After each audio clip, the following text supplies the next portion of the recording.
Welcome to MarketWise Live, the real estate edition, the podcast that gives you the hard facts behind what's going on in real estate. Realtor Mike Freeman, a Coldwell Banker realtor who holds an MBA in finance, draws from his financial background and his deep network to bring the most value for anyone looking to buy, sell, rent, or invest. And welcome back to MarketWise Live with Realtor Mike Freeman. He is here. He is back in the studio. Mike, how you doing? I'm doing great, Dave. How are you? I know you're doing great. You know why I know? No. Because as we're recording this, we're just about 3 days away from the Patriots. Oh, I can't on the precipice of a return to the Super Bowl. Are you beside yourself with excitement or what? Yeah, I really never thought they'd be here. I thought, if they have 9 wins, I'd be really happy. Yeah. 10 wins would be above expectations. So I can't wait. I was wishing the game would be here, but then I looked at the weather forecast and 8 degrees in a snowstorm. Maybe it's better. Yeah. It's not here. I looked. It's going to be a low of 1 degree in Denver, so it'll be cold, but probably no snow. This has been a gift this season. Did you go to any of the playoff games? Yeah, I went to both of them. You did? Oh, fantastic. So is it true that the crowd was as loud as it's been in recent years, or what? Yeah, it was really loud, and yeah, it felt like the old days. It really did. Yeah. All right. Well, we do have business to attend to here, after all, on MarketWise Live. And as Mike will do, he brings in people in business, people doing interesting things, people with maybe some relation to his practice. And you have 2 guests today in studio. So what are we doing here, Mike? Introduce the guest, please. Yeah. So I know 2 people. We've never had this before. Amazing. I feel like I'm in a tennis match going back and forth watching tennis. Okay. So anyway, I have 2 guys who are, I know, going to do a fantastic job. They're from Eastern Mass ADU. They are brothers, so hopefully that means they like each other. Yosef and David, I'll let you guys just briefly introduce yourselves. Yosef, you want to? Yeah. So I'm Yosef Ellis-Rech. I am the project manager at Eastern Mass ADU. I have a background in project management and asset management for private equity real estate funds. And we're excited to be here today. Thanks, Mike. Yeah, sure. Yeah, and I'm David. I am the construction manager at Eastern Mass ADU. My background is actually on the mechanical engineering and automation side of things, and I actually hold my CSL, so I have the construction supervisor's license for our business in Massachusetts, and as well as that engineering background, I've been on job sites since I was about 14, so a lot of residential background there from both our investing standpoint, but also just home construction. Perfect. And we'll obviously get even more into that. But I want to start by saying, how did I meet these guys? A lot of people who have been guests I've known for a little while. David and Yosef came to my office a couple of weeks ago, Coldwell Banker in Canton, and spoke about ADUs, which is obviously a hot topic in real estate. And they did a great job. And I thought to myself, these guys are personable, they're fun, they'd be great guests for the podcast. So really looking forward to the conversation. And I also want to tell the audience we have something else in common that we didn't even realize, or I didn't realize when you came to the office. But when I put that, you and I were talking, Yosef, I put it on the family calendar, and my daughter Rachel saw it, and she said, "You met with Yosef?" And I said, "Is that the Yosef who used to be a wrestler?" So why don't you just briefly, I guess I just gave it away, but 2 of my kids, right? Yeah. So freshman year, I had a math class with Rachel, and then your son, Sam, we were on the wrestling team together. I think David and I actually hold the brothers win record for sharing high school wrestling. And I think our first, public speaking gigs were the middle of the locker room giving a pump-up speech before getting out on the wrestling mat. So wrestling had a huge impact on us, taught us to really work hard, and it gave us a lot of confidence going into college and then afterwards. So, we still get back there as much as we can to help out the kids, and it's definitely something that I still love to do when it makes sense. That's great. And Dave, you know Sam as well, right? Yep. Yeah. So like Yosef said, just coming back, working with the wrestling team while we were wrestling in college, we'd come back, do some coaching sessions and help out. So definitely got experience and met with Sam a couple times just on different techniques and stuff like that. And like Yosef said, yeah, wrestling was a big part of our upbringing and something we enjoyed. And a good call out. We still have the Sharon High School brothers win record. So Yeah. if anyone's coming for that, let us know. I mean, you guys, I remember hearing about Yosef. You're a couple years older, Dave. Yep. So I remember hearing about Yosef and hearing how good you were. And I think both of you went to the state finals, state championships, right? Yeah, I mean, it was, I'll call it my brother here. I think it's the dynamic duo here. He kind of paved the way for me. I started in middle school a little bit before him. And so then, coming into high school, I really could really start off well from the start. And I think being brothers, there's always a little extra practice at home.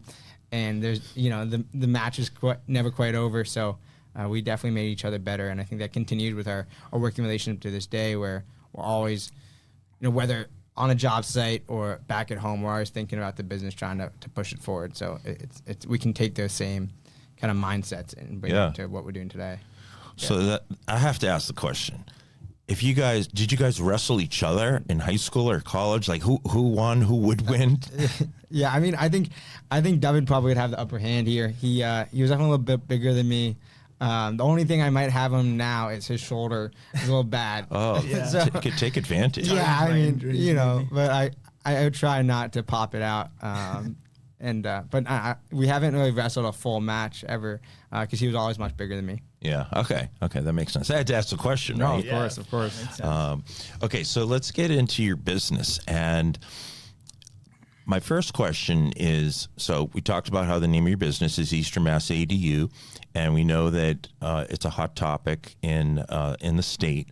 So maybe you could start off, and I'll start with you, Yosef. How'd you guys get into this? Yeah, well, I mean, it really starts, all the way back in 2020. We were lucky to get into real estate by fixing up a single-family house in Sharon and renting it out and seeing how that could really be a spin wheel for all of our other projects. Unfortunately, when we looked at other properties on the market, we didn't see many. So David actually took the big step of saying, hey, I'm going to buy something sight unseen for $30,000 up in New Hampshire. Mm-hmm. And when you buy something for $30,000 sight unseen, it has all the problems you could ever think of and more. There was skylights in the house. By that, I don't mean skylights. I mean huge holes in the roof. There was the mold in the house was so bad that we had to live in a shed in the back for 2 months. Wow. Yeah. And no running water, no toilets. So we got really good friends with the people down at Rite Aid and the people at the gym. Where we'd go 20 minutes to the gym. But that was really our kickoff into real estate and just being on the job site every day, making it work. And then once that kind of created a nest egg of earnings we could go forward with, we did other flips in residential real estate. So we kind of did everything in the small multi and residential real estate world. And then with this new law coming about, it made a big difference in David's life, and he can speak to that more. But we realized, building ADUs, especially as the housing prices went up, is really the new way to add housing at a good rate. And for either investing or for family members, it's really the thing that makes most sense. Yeah, absolutely. So, do you want to expand on that a little bit, Dave? Yeah, sure. I mean, more on a personal side, for me, what it came down to was getting into real estate. That's what led to this, right? So Yosef spoke a little bit about our investing journey. For me, that started all the way back when I was in college because I was taking a semester off to work what's called a co-op as a mechanical engineer. And I did my first stint in a more corporate office. I'd only worked at startups before that. So I did 8 months and I realized I got to figure out something else, another way to make money that's outside of the corporate world, because I'm not sure this is going to be my forever path is the cubicle life. And so from there, that's what, like Yosef said, we got into real estate investing, starting in Sharon, then by picking up a single family and then a couple multifamily properties up in New Hampshire and other parts of Massachusetts in the long-term rental game. As interest rates have changed, and I think, you can speak to this on your financial background a little bit, but interest rates as well as, just the market conditions, rental real estate hasn't been as profitable for us and something we're as excited about because the cash flows just weren't where we wanted to see them as they were in our early investing days. And we saw this ADU law come out that really we think has opportunity, like Yosef said, to outpace even single family, growth in Massachusetts and be a way to add to the housing market and also be profitable in different ways. Right. So let's talk about that ADU law and how that's really changed things. And from a real estate background, from a real estate perspective, what I'll say is I've talked before in the show about how one of the big issues in real estate, not just in this area, but nationwide, is there's not enough inventory. Yep. And we see that even more in the Northeast because there's not a lot of land that you can build on. You know, you can look in Texas or Florida or many other states in the South and the West where you can build. We have open spaces, but in those areas, but you don't have them here. And so let's talk a little bit about when the law changed, how it changed, and what it means for people now. Totally, yeah. So, I mean, I think the first point you made, I want to emphasize is, right, typically the way to build a new house in Massachusetts is to tear down an old one. Right. And that doesn't actually add housing stock, right? No. It might, in some ways, it actually makes the housing stock more expensive because to justify tearing down a house, you might buy a $500,000 house and build a $2 million house. So it just didn't actually make the housing stock more affordable for people. So this law came about, and essentially what it allows people to do is to build a second small home on their lot. And that can be a lot that has a single family dwelling or can have a two family, and you can build an ADU or that second small home on that lot. Before the law, right, there was a lot of restrictions. The big one was owner occupancy. So if I wanted to build an ADU, I needed to live there myself as the owner, and also the person I wanted to move in often had to be a family member. That is honestly a lot of our use cases for our customers, but the problem with that is it might not be their buyers, the next buyer's use case. And so the value of the ADU is really limited to that exact, basically, homeowner's use. Right. And so it really only became a tool for the very wealthy because they were the only ones who could pay the cost to build an ADU and not think about the value of the home long term. Compared to now, where if you build it for your grandma and she lives there for 10 years and you guys have an amazing experience living together and, you know, being an intergenerational community, when you go to sell that house, because whatever, your life changes, the next buyer can fully take on that value and it's more valuable than what you built it for. So, yeah, and then what did the state do that's different than, say, what they did 3 years ago? Like, what was the law change? Yeah. So I think the big thing is that the state came over top of all local zoning ordinances. Right. And they said, regardless of what you have in your local zoning code, this is going to be a protected by right use case for ADUs. And that's an accessory dwelling unit for people who might not have heard that. So it has to have, its own kitchen, bathroom, and sleeping space. So it really is a self-contained small house. And when they said, hey, this is a by right protected use, it means that you don't have to go through the zoning board process of going through an appeal, which you would often have to do in a lot of these towns. And that could cost $10,000 plus to get architectural plans, to get a site survey, to get septic engineered if you're not on town sewer, to figure out all those things just to go to the zoning board of appeals and get a no from them. And that obviously is costly and not something most people want to do. It could take up to a year of going through litigation. Oftentimes you might even need a zoning attorney. Where now, because it's a by right use, if you fall within the town's existing offsets for zoning, you can hook up utilities, you can go ahead, you can submit your paperwork, and you can get a building permit within 30 days. And that's the big difference is the local zoning. And, as both of you and producer Dave knows, living in a town like Sharon, which is very restrictive, I think that ADUs they're a way that you can increase the housing stock, to your point, Yosef, because in Sharon, we're almost all septic. And the town doesn't allow you to build a McMansion where you take down a 3-bedroom house and build a 5-bedroom house. It's not allowed. So by building an ADU, it's a way that you really expand, like you said, it could be your grandmother, it could be anybody, you could rent it out. Yeah, you can have all those different use cases, and it can be this different use cases for the same owner, right? They can have a grandmother that lives there, and then she lives there for 5 years, and then maybe she needs to go to assisted living. Then you can rent it out, or you can give it to a son or a daughter coming back home, right? I mean, at this point, we know that housing in Massachusetts is one of those things where it's very unaffordable, so people are making all different solutions work. Yeah. So do you find that it's more common that people are if they're adding a unit that didn't exist before, which is what your business is, obviously, Mm-hmm. Yep. is it more common that it's sort of like an in-law, that someone in the family, or do you find that it's more common that it's that they're renting it to somebody they don't know? What do you see, Dave? Yeah, good question. I think that right now, the let's say push for someone to actually get over the edge and decide to do this construction project is often for a family member or somebody they know or have a relationship with. It's not just purely for the rental income, but the big change is that in the past, if they were thinking, oh, my returning young adult is going to be living here for 5 years as they get on their feet and launch into the world, or my grandmother is moving in, or a parent is moving in, right?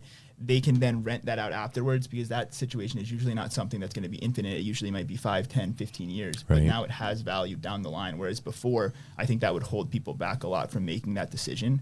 And I do think that also from the investor standpoint, we do have those clients. It has to make sense for the numbers. And right now it does a lot of times, but it's specifically where the town is and what the average rental income could produce. Makes sense. And are these units typically standalone, or are they connected to the house, or does it matter? How does that work? We've seen it all. Yeah. I mean, we're looking at projects that it's a basement conversion, make sure put sprinklers in the basement, great fire separation.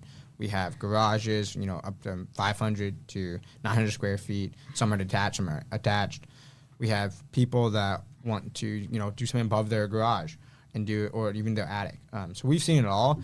I think the thing that, if you can do, often adds the most value is a fully detached structure, especially on lots that have enough land where you can make it feel separate.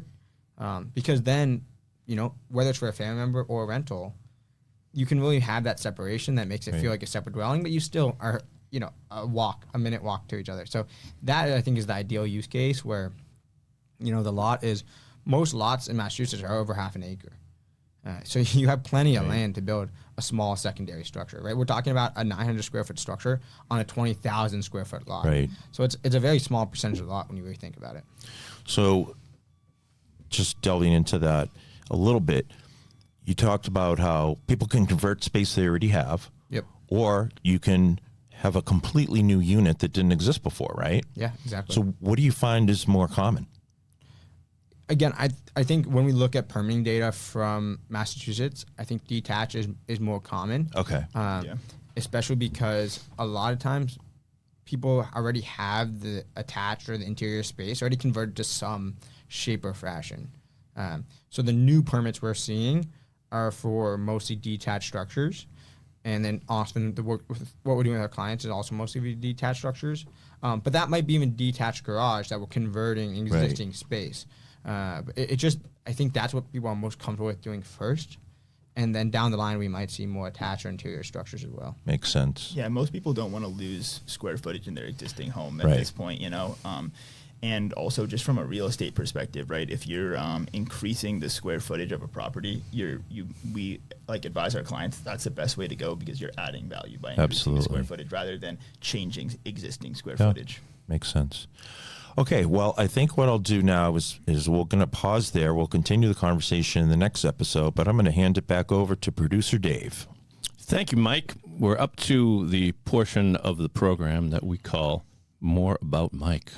More about Mike. More about Mike. More about Mike. And what we do is we spin the magical wheel and then figure out what question we're going to ask of not just you, Mike, but all of our panelists today. Yeah, round and round she goes.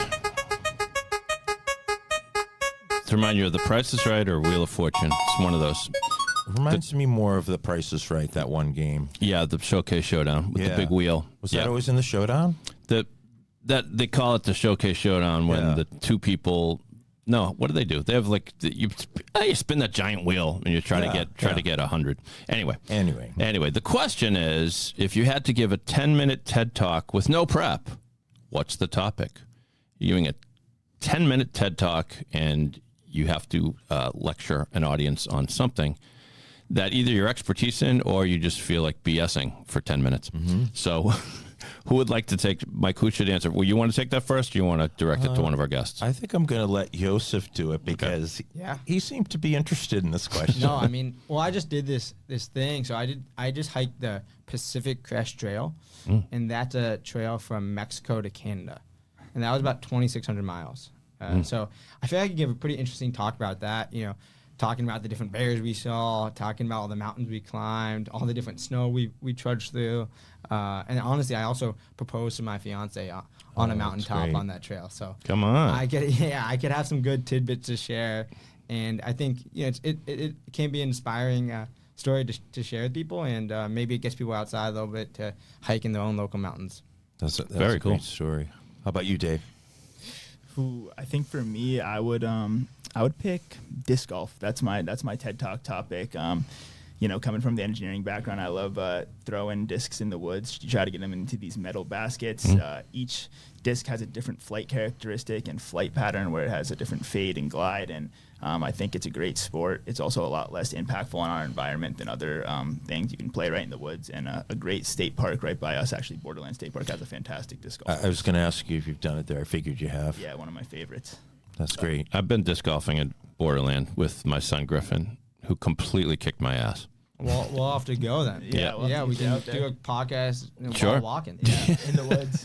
It's a fun course for sure. Yeah.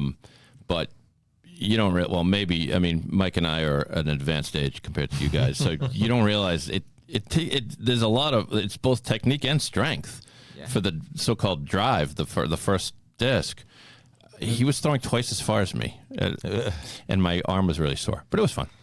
Wow. Anyway, who's next? Me. Okay, Mike. So mine, and Dave alluded to this at the beginning, mine would be about, you get Patriots tickets your first time. You've attended this is your first game. You want to tailgate. You don't know where to tailgate, how to tailgate, where do you park, what time to get there. What do you do? Wow. So that's what I would do. It'd be like a whole guide to, where you should park, what you should bring, whether you should do your own tailgate or drink. Just this is useful information. Yeah, and it would, what time should you go up to the game? There's so many tricks to that. There's so many things, and I'm fortunate enough that I'm a season ticket holder and have been for a long time, and so I feel like that's something that's where I could add some value. Yeah, I saw AC/DC. When was it? The tail end of the summer, I guess, this year, whenever it was. At Gillette Stadium. So not a Patriots game, but still, you got the complications with the parking and everything else. Oh, yeah. My cousin had driven in from Brooklyn, and we parked in different lots, and he was staying with me. So I live in Foxborough. It's like a, 8 to 9 minute ride from the stadium. He got to my house, and I showed up like 45 minutes later because I had picked the wrong lot. Yeah. You got to know these things. You have to know. I see things on Facebook all the time. I got tickets. What do I do? And Yeah. I can help people out. Dave and I like we went to a Zach Bryan concert there, and we got out of the stadium. It was pouring raining, and we were trying to find an Uber. I mean, we had to walk probably 2 miles to get finally to the place where the Uber could pick us up. So we definitely could have used your TED Talk at that point. Yeah, Gillette Stadium navigation, guys. You got it. Listen to Mike. Yeah, Listen to Mike. That could be the new Mike. name of the podcast. Yeah. That's true. And I just to add one thing, when it comes to so my expertise is with Patriots games. When it comes to concerts, people are just all over the place in terms of driving and parking, and so Patriots fans usually are there every game, and it's somewhat organized. But soccer games, concerts, that's where it gets a little dicey. We can send you to the concerts. You can write it off as a business expense. You know? I like you that. Can say, hey, I'm going to this concert to make a podcast about it. Yeah. There you Absolutely. Go. Exactly. I like Thank it. you. Yosef and David, do you want to tell people where they can find you guys online, learn more about what you do? Of course, yeah. So it's easternmassadu.com, easternmassadu on Instagram, Facebook, everything. My number is also 339-364-1873. Give me a call for a free ADU site assessment. Happy to come out and take a look at your property. Nice. Can't beat that. And Mike, please remind our listeners, although they probably know by now, but let's remind them how they get in touch with you. Sure. So my email is mike.freeman@nemoves.com. And my phone number is 617-759-1513. And you can also find me, like Yosef said, Instagram, Facebook. MikeFreemanHomes.com is my website. These guys did fantastic. Did they pass the audition? Are they coming back for the next episode? They were amazing. All They're right. absolutely coming back. We'll learn more about them in a future episode. For now, you can find this podcast on YouTube. You can find it on Spotify, Apple Podcasts, anywhere you find your pods. Check in next time. Thank you for listening to Marketplace Live.